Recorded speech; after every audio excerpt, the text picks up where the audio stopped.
Welcome back to another episode of The Universal Lens, where we give you a peek behind the veil of the thinking mind so you can discover who you truly are. From anxiety, depression, OCD, any mental health or real life struggle, we will show you how acceptance empowers you.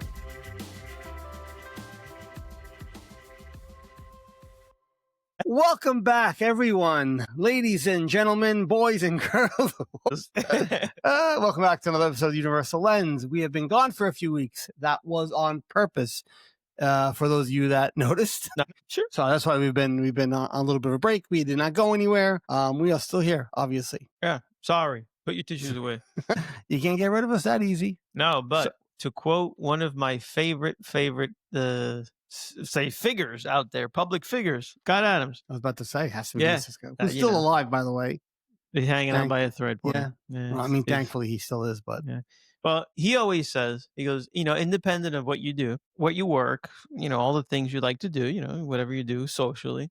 He goes, I always recommend that people keep a project in their life that they work towards long term that could potentially save the world or could potentially change the world. I've been doing that for the last 9 years. And he says, don't think anything of it. Just keep. Yeah, no, keep chipping away. That is very true. I gotta move. Because it's just part of your day. It's just part of your routine. It's not like, after week one, nothing changed. Yeah, no, just keep doing. This is kind of what this is for us, right? And even what you do with the other show, it's just things that we put out there into the world that hopefully, like I mentioned to you about the other show, or even I mentioned it here. The more light you bring, the more light you can offer. The more you crowd out a certain darkness. You leave more room for people to potentially see more good than evil. Sure, absolutely. And to quote the great Mike Camarada, the evil. Absolutely. I think that's some great advice that Mr. Adams has, right?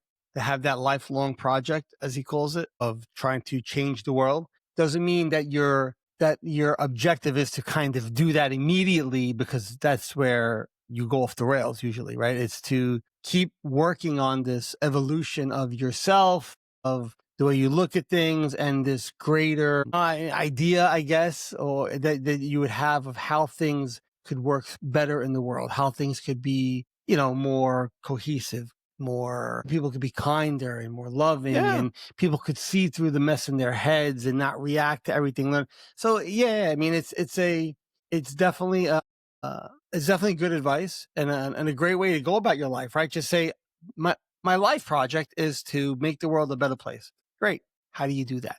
Well, you pick the one thing or the few things that the talents, your God-given talents that you have, and exploit those to the best of your ability, right? To change the world.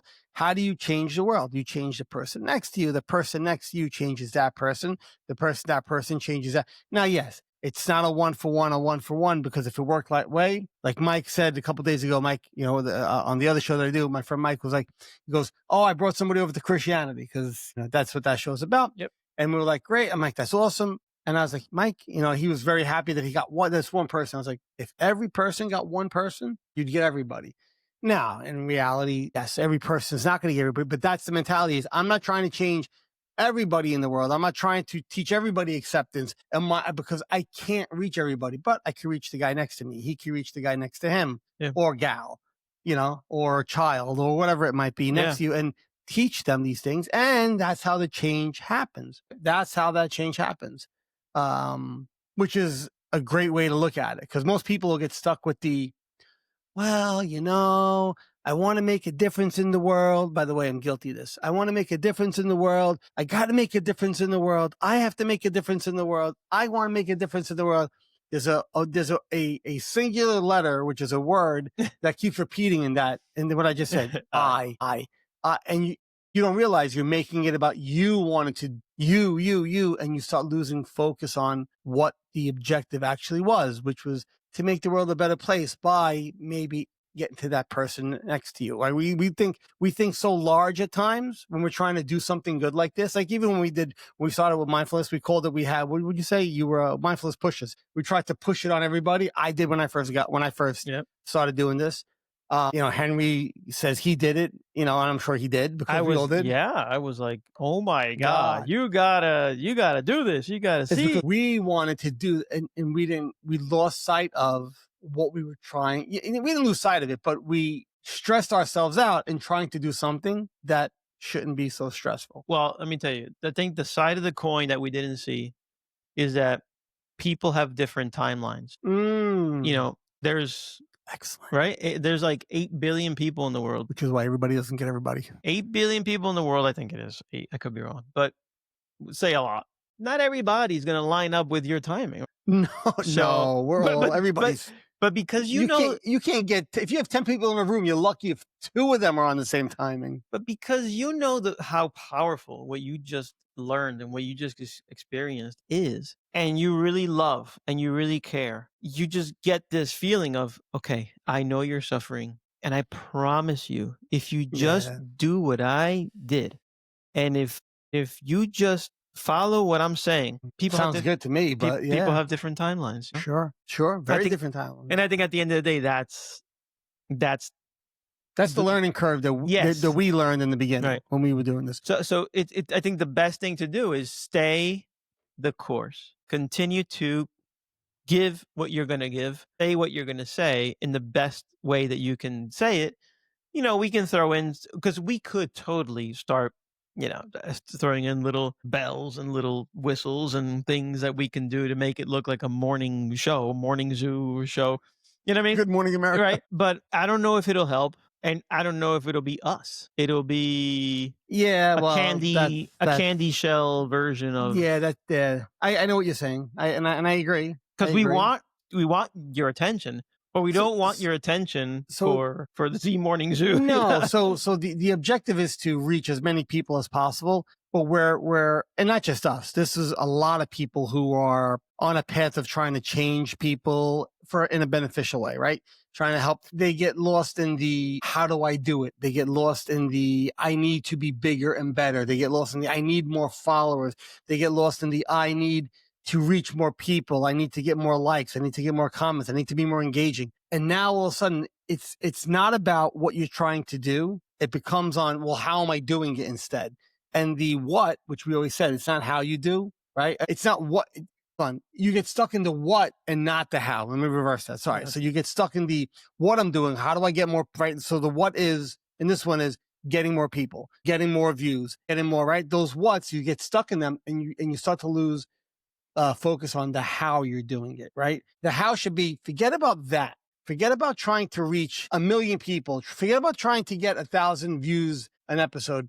Because if you make it about that, right, solely about that, A, you stress yourself out. B, you lose the genuine feeling. It's just why it's what I love what Scott Adams said, right? Make it your life purpose to just change the world. Those I'll call them accolades or those bells and whistles or those accomplishments will come on their own if they're meant to come, Yes, if they right? come at all. But if you could keep your focus on, I'm just trying to change the world. And I've had this conversation with my wife so many times. And am I doing enough? I said, tell her, Julia, am I doing enough? Am I reaching? And I would forget the things that I had like I would forget the little things and the people that I had already touched, the numerous people I had touched and helped them out or given them advice, changed their paths, opened their eyes to things because I was always like, am I doing enough? And that was that's the I, like I said before, right? The I in us that always wants to make it about what am I doing? Am I doing more? Am I doing enough? Is it good? Is it not good? Why am I not getting the engagement? And I'm losing focus on, but look at the people I have already. Right. So not everybody's meant to be. And this isn't because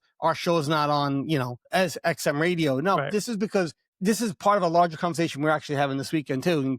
But it's if we make it about only that, we lose the joy of what we're doing. We lose the purpose of what we're doing, right? And we miss out on the things that we actually have done because we're looking so far ahead, right? Or you, whoever it is, whatever you're working on in life, whatever thing that you're doing that's trying to make the world a better place, you look so far ahead that you start missing the things that you're actually doing now, right? Mindfulness 101. Your focus should be on here and now, what we're doing now, what we're experiencing now, not how do I get not that it's wrong with planning and forecasting. There's nothing wrong with that. There's a in a practical world, there's a benefit to it, absolutely. But if that's your, if the majority of your focus goes there, how much of your focus is actually on the thing that you're doing and how you're actually curating that thing to be as effective as possible. So if I could reach 10 people, but reach them like impactfully where their lives are now different, there's no going back for them. Like there's no, even if they don't get to that place of pure peace and joy where they disconnect, even if they don't become devout Christians or mindfulness gurus or practicing meditation, but enough that their lives have changed. I mean, that's already on any barometer. That will be, you changed this many lives, right? Change them. Like you literally changed them because of what you did. Yep. Okay.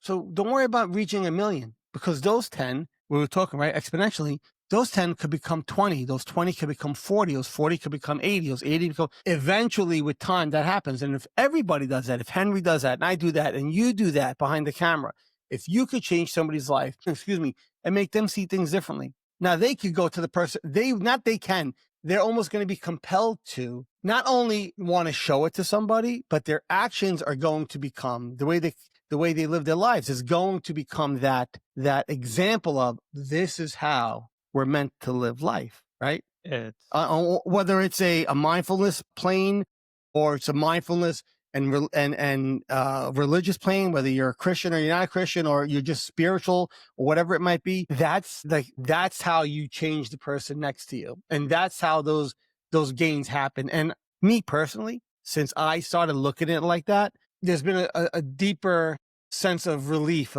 a letting go of this.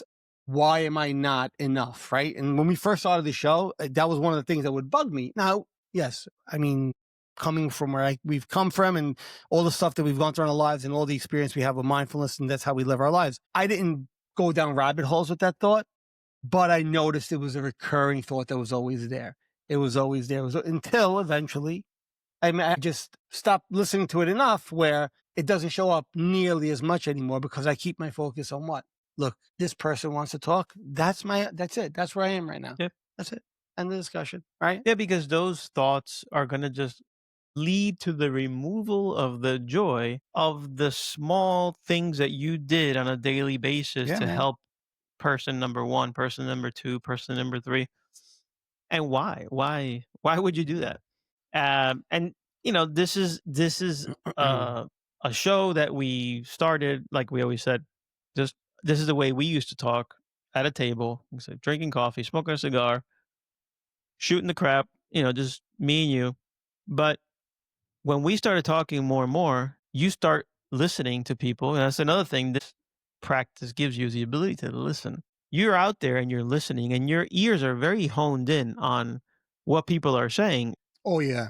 You notice there's a lot of suffering out there, a Yep. lot. And so we said, hey, Hyper aware you we become. need we need to we almost feel like there's this calling for us to talk about what we've been through, talk about some of the techniques we've learned, talk about our roads, talk about our head-on collisions with life, talk about everything we could, so that anybody who may be suffering can just look at the show very nonchalantly and very, no strings attached, and kind of learn something, pick up something, and say, "Oh, I identify with that. Okay, that's pretty cool." And if you want to reach out, you reach out, and we're here. Like I said, I was just telling you before. There's a guy I know at the gym. I see him, quite a bit, and he was there with his son. I hope he's listening, watching you right now. And he was like, "Listen, you know what? One day I want to actually go and sit in with you guys." I said, "You're open book, absolutely. Look, come on in. Because if we can help anybody, we're in. We're in. Especially if you want to understand a little bit more about, because he says him and his son have OCD, depression. These are Yeah, just things they experience. the Absolutely.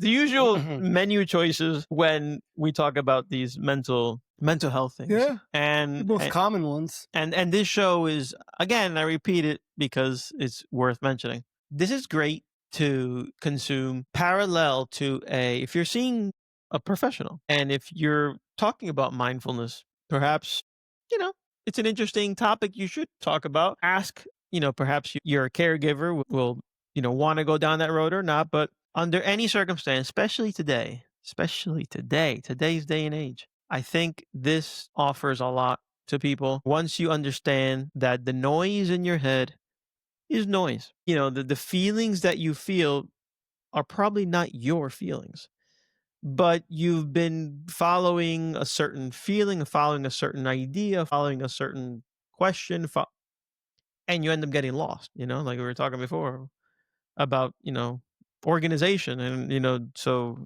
Yeah, yeah. Like if you're organized, I'm a very organized person. Henry's looking at my phone saying, "Wow, your phone is so like I have like folders for all different things, finance or automotive, just all my apps." But I could either allow that to become a useful tool, which my mind does. It does it, on its own. It's second nature for me at this point for me to act like that. But with the awareness that I do have, right, being mindful about it and understanding that that's not who I am. That's just a trait my mind has, a behavioral trait my mind has. I allow that trait to either be useful or not useful. I choose to let it be yep. useful. Once I see it's not going to be useful, or it's going to be a hindrance onto me, or it's going to take me down a rabbit hole, dropped. But And now I say easily dropped. Let it be there. Allow it to be there. Don't engage it. That's what I mean when I say drop. Right? I don't want to be like people who understand anxiety and they go, oh, just forget about it. No, that's not what I mean. It's drop is just let it be there. Allow it to be there. That thought, and then choose to live your life in a different manner. Choose what you want to, what you value. If you don't value going down a rabbit hole, which I don't think anybody does, don't go down the rabbit hole. You don't have to. As hard as that gravitational pull feels, you don't have to. Choose to take another path. And eventually, by the way, that gravitational pull becomes a lot weaker over time, where it's not a pull, it's more of a like a tug on your pants. and just a reminder that you're human. So and you like for me, you changed me. I'm human. You helped me a lot. But even you, so I'm human, you're human, we're all human. So at some point our back door is gonna wanna, Yeah, the human in you is going to show its face right? many, many, many, many, They're many gonna wanna times. continue, hey, organization, that's great. Organize. But because our awareness is so honed in, we're seeing ourselves from the helicopter view and we're like, hey, you, nice try. I'm not doing that. Because you're aware, you caught it. So how do you? I mean, and 104 episodes in, right? And I'm sure we've explained it 103 times already. But for the people who do keep coming back every week and listening to the show or re-listening to old episodes, how do you? People say, well, how do you do that? It's not a doing of anything. And that's the key. You're not really doing, you're not doing anything. You're just learning to watch. You're learning to be aware. You're learning to see the thoughts and not be the thoughts, right? You're learning to see a thought and understand that, wait, okay, why do I have to give that thought any credence? Why does that thought necessarily have to be who I am, right? Like in the world of mindfulness, there's words like consciousness, presence. It infers that the identity that we think we have is not who we actually are, right? We are the one who watches our thoughts. We're not our thoughts. And that could be a lot for somebody don't get me wrong, that could be a lot for somebody who's just new to this, who never really understood it. Everything they thought is what they believed, and their mind hasn't screwed with them really in life, so they've kind of coasted through. Till one day, Boogeyman thought, "Uh oh," and here comes a spiral. Right now, all of a sudden, things get erratic. Right, that nice steady heartbeat now is kind of pulsating all over the place, and that's when you have a better shot at understanding that. When I say, if you have a thought, you're not that. Like when I say we're not our thoughts, we get to watch our thoughts, but we get to choose which ones we want to engage. And that essence, that spirit, that consciousness, right? Like if I'm talking about Christianity, I'm going to say our soul, right? But if I'm talking about just straight up mindfulness, right? To keep that just parked aside for a second, we're going to say consciousness, or we're going to say our awareness. That's who we actually are. And whenever I have any kind of thought that wants to scare the crap out of me, I still go back to that basic first rule. I am not that thought. And all of a sudden, I'm this thing that's looking at this thought, words, images in my mind and going, that's not me. I get to choose whether I want to engage it or not, right? Yeah, you're But right. I'm aligned with something different in life, right? My soul is aligned with something like you would like to say, light, right? So I know that I don't like that thought. Okay, it could be there. I don't have to like it that it's there, but it could be there. It's fine. But then I get to choose if I want to engage it or not. But for the people who aren't really in any kind of stress in life, I think that becomes harder for them to digest. because why would they? Like, why would somebody who's coasting through life be like, I'm not my thoughts? What do you mean? My thoughts tell me I'm friggin' awesome. And I got everything going. I'm rich. I got a hot wife. I got 4 cars. It's a very materialistic and possessive way to look at life, but that's a different story. But look at me. I'm a nice guy. I donate money. I try to help people out. Life is good. One day something happens. God forbid something, Yep. death in the family, sickness, business loss. As Eckhart Tolle would always say, You, just wait. you took the word to requote the great Eckhart. Yeah. Just wait. Just wait. The kick in the nuts eventually comes. We all get kicked in the. I mean, listen, we all take that shot from life. Sometimes multiple times. Sometimes one or two big ones. There's no rhyme or reason to it. That's God's plan. We don't understand it, and we're not meant to understand it. But we get to accept and surrender to what happens. But when that moment does come, is when this becomes paramount in life because it will keep you from suffering. And I can't it won't keep you from feeling pain. It won't keep you from feeling sadness. It won't keep you from feeling a feeling because that's healthy to feel it. It keeps you from attaching to it and becoming it. And Okay. life still happens around you. Oh, yeah. Life still happens with you in it. So there's no, if you owe the IRS 20K, this doesn't take it away. Uh, but it certainly, I got to pay that tax bill then. it certainly relieves the amount of heaviness, the weight it carries on your mind, the weight it carries on your whole Sure. organism. Absolutely. So it has the ability to reframe that weight. And perhaps, there are some people that might take that and it might weigh 1,000,000 pounds on them. And there are some people that don't even give it a second thought. Who's right? Who's wrong? I don't know. The point is, if you're suffering over it, then we can offer you a way to have you not suffer as much or not suffer at all over such a thing. And as I told my friend at the gym, who had his young son there, who he used the terminology. He goes, "Yeah, we got to learn how to control those thoughts." In the beginning, I was all about wanting to control those thoughts, and then you That's what said, got me into trouble in the first right.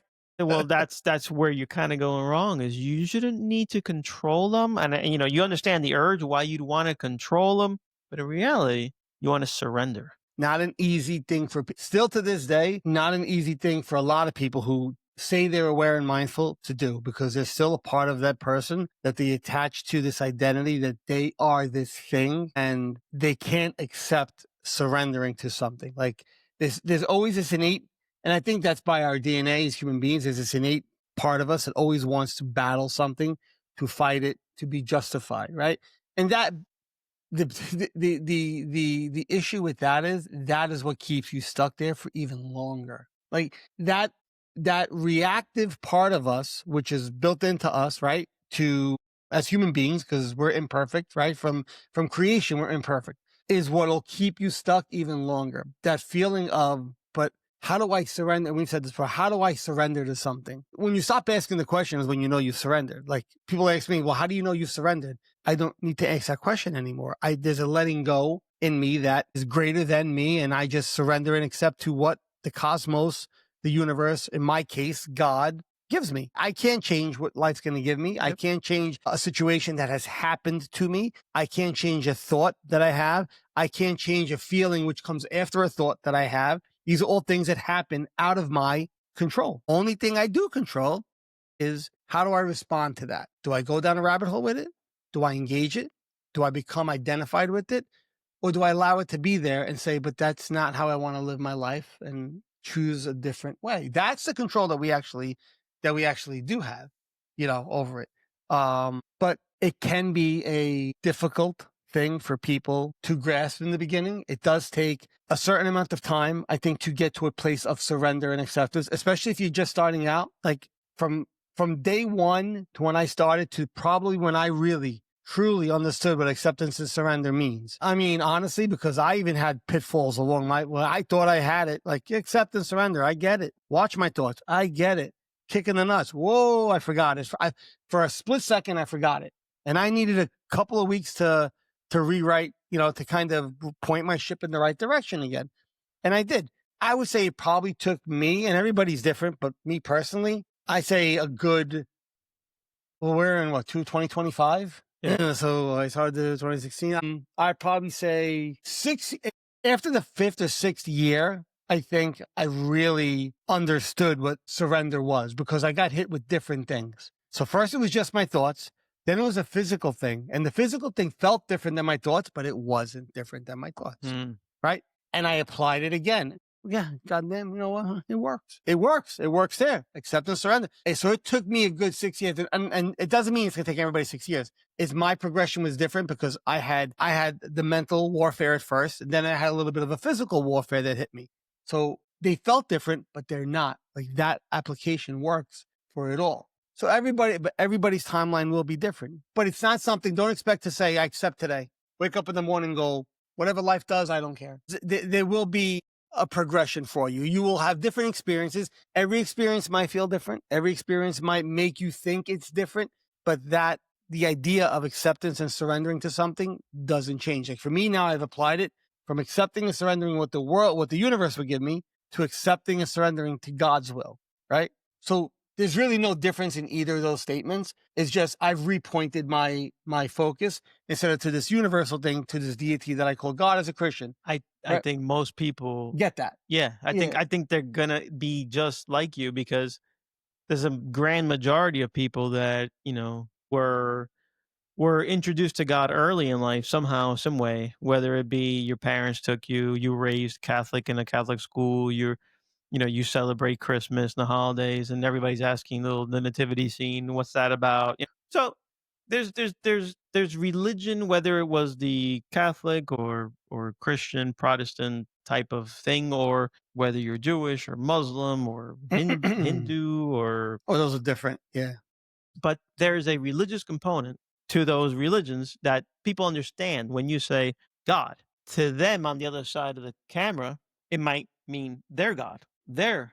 But as long as you understand that I am appealing to the highest power, that creator, that's it. That's what you meant by the when we say the universe or Well, when I say the universe, I just didn't say the word God at that time. right. It was because I was going through a transformation. I was evolving into this world of mindfulness, and I was trying to understand and not identify with anything. And I think when I wasn't identifying with anything, I kind of let go of everything. I was like, okay, I just am. It had its And utility. I would say I am. And you know what the funny part of it is? What God calls himself in the Bible is I am not God. That's not the reference I'm trying to make. But the words I would use Yeah. would refer to the deity itself, to himself, to God. But I didn't want to identify with anything. And then as time went on, again, something pulled and gravitationally pulled me. And and I went back to Christianity. Not to a religion per se, there's all different denominations, but I guess Christianity is a religion, but not to a certain denomination, but to Christianity. But But you acknowledge as a God. I acknowledge, yeah, no, when I acknowledge there's a God, I know there's a God. I talk to God every day. But it's the acceptance and surrender that was in mindfulness. I applied there, but the point is, it's the same thing. So if you're a very religious person and you're like, well, I pray to God, I don't understand this mindfulness thing. What do you mean? Accept and surrender to God's will. And I've even had this conversation It's with actually an Christians. easier It almost is because there's really no face, but you're kind of putting a face to the universe it's all an of a easier sudden. transition. It's an easier transition. I've actually spoken to many Christians and who cannot accept and surrender to God's will. And I'm like, well, do you understand mindfulness? Some of them do, some of them don't. I'm like, it's really the same thing. So if you're going to tell me you don't accept or surrender to God's will, well, then you can't accept or surrender to what's happening in life either. It's the same thing because God's will is what's happening in life to you. So if you want, if I could get you to understand, accept and surrender to God's will. If God says this has to happen to you, it's going to happen to you. To accept and surrender means you're not fighting it. You don't have to like it, but you accept that this is what you need to experience. And here's the word, right? Experience. Mindfulness 101. We experience things. We are not those things, right? We're not sad. We experience sadness. We're not depressed. We experience sadness. We're not anxious. We experience anxious feelings, right?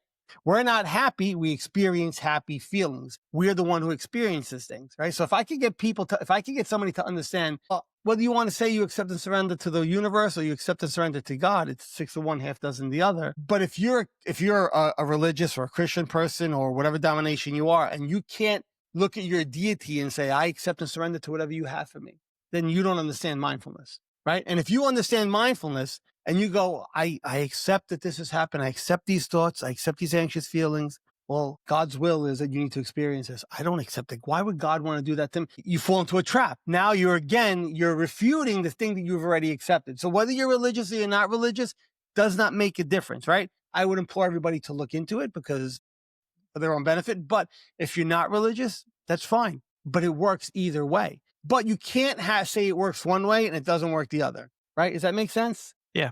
You know, A- In an effort to keep this at a decent time frame, if we're you're good. you were good. Yeah, 37 minutes. If you're coming here for some potential help, whether you're a first timer or an old timer, I'm gonna just say, hope you enjoyed the show, but you need to just get the book. It's The Universal Lens. You could get it on Amazon. The Universal Lens by John Amilo, because if you just Google the Universal Lens, You're going to get a camera. I think a camera. There's a camera lens for sale, which is If you pretty just much, Google my name, I have a website. You'll see it on my website. Or else just go to Amazon and you can find it yeah. on Amazon. He's And, right. Yeah. and don't stop there. Like us on YouTube, Facebook, or wherever it is we are. When you look them up, everything will come up. Yeah. Share it. It helps because if you found some value in it, the next person hopefully might find some value in it. And if we could be of any service and you need to reach out, please reach out. I am also a realtor in New Jersey and I do an incredible job for my clients. You can ask them all. Imagine having a realtor who is mindful also. It's a very interesting thing, but you learn to, at least this is what I see in the people that they really love you. They really appreciate you. They really like the bedside manner that a mindful approach brings to the table. So just not to pat ourselves in the back, but just over the last 3 months, I'm just going to name there's 1, 2, 3, 4, 5, 6, 7, 8, 9, 10, 11, 12, 13 different countries we've been downloaded in Wow. besides the United States. Ireland, United Kingdom, Kenya, Taiwan, Bangladesh, Canada, Australia, India, Singapore, Austria, Italy, and Norway. And no, I don't have family in any of those countries, but Italy, it was only a handful in Italy. So I thought that was it. So it's that's nice to see. Yeah. I mean, that people in another, and that's what's great about technology, right? That, yeah, it's very accessible. It's not like it's hard for them to find it, but there's people in other countries who've downloaded and listened to episodes. It's great. So yeah, like Henry said, like, subscribe, check it out. If you find what we say helpful, which if you really pay attention, you will. Yeah, look, we have 105 episodes. I can guarantee there's a few episodes that aren't going to jive with you because they're just not going to. Whatever the topic maybe was a little off. Maybe we kind of got off topic a little bit. Who knows what it might be? But if you just sift through, there will be plenty of topics that will tickle your fancy, be beneficial for you, help you in life. And at the end of the day, they still always talk about one thing. How do you become about awareness, mindfulness, acceptance, surrender, living by your values, understanding you're not your thoughts, you're not your feelings, you're not your emotions, right? So, Right. yeah. So, I mean, that's it, I guess, for today's episode. A little bit of a summary, we kind of, Yeah.